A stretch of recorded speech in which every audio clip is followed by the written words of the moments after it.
বাঙালি পড়ছি মহিউদ্দিন মোহাম্মদের আধুনিক গরু রচনা সমগ্র থেকে। আমার ধারণা বাঙালি শব্দটির উৎপত্তি হয়েছে ব্যাঙ থেকে, কারণ ব্যাঙের সাথে আমাদের চারিত্রিক মিল বিস্ময়কর। ব্যাঙ লাফিয়ে লাফিয়ে চলে, আমরাও লাফিয়ে লাফিয়ে চলি। টিভি খুললেই আমরা শুনতে পাই লাফিয়ে লাফিয়ে আমাদের উন্নতি হচ্ছে। লাফ ছাড়াও যে ধীরে ধীরে আগানো যায় অনেক পথ, তা মানতে আমরা রাজি নই। ব্যাঙের আধার পছন্দ, আমাদেরও আধার পছন্দ।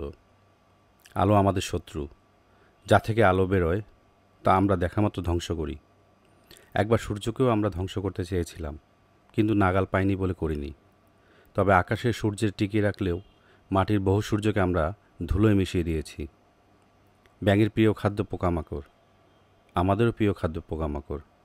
মানুষের মধ্যে যারা ক্ষুদ্র ও ক্ষমতাহীন, তাদের আমরা পোকামাকড় ভেবে খেয়ে ফেলি।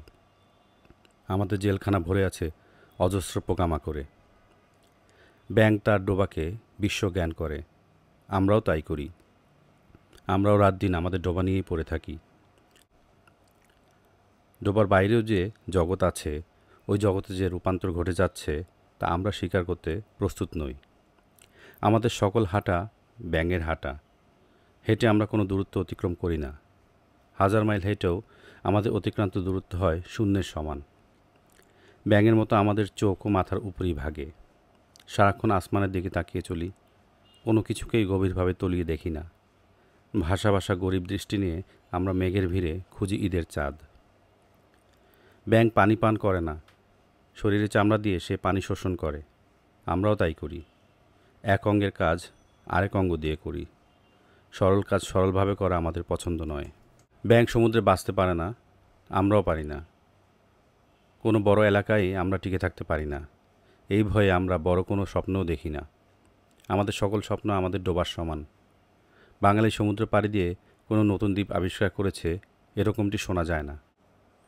ব্যাঙের মতো আমরা পোনাও বেশি ছাড়ি। এ পোনা পৃথিবীর খুব একটা কাজে আসে না। অখাদ্য জিনিস সংখ্যায় বেশি হয়, এটিই নিয়ম। ব্যাঙের এই নিয়ম আমরা মেনে চলি। ব্যাঙ যেখানেই বাস করে সেখানেই কাদা তৈরি করে। আমরাও তাই করি। আমার জাতীয় ক্রিয়াকর্মের নাম কাদা ছোড়াছুড়ি। কারো গায়ে ছুঁড়ে মারা মতো কাদা না পেলে আমরা পেট থেকে কাদা বের করে ছুঁড়ে মারি।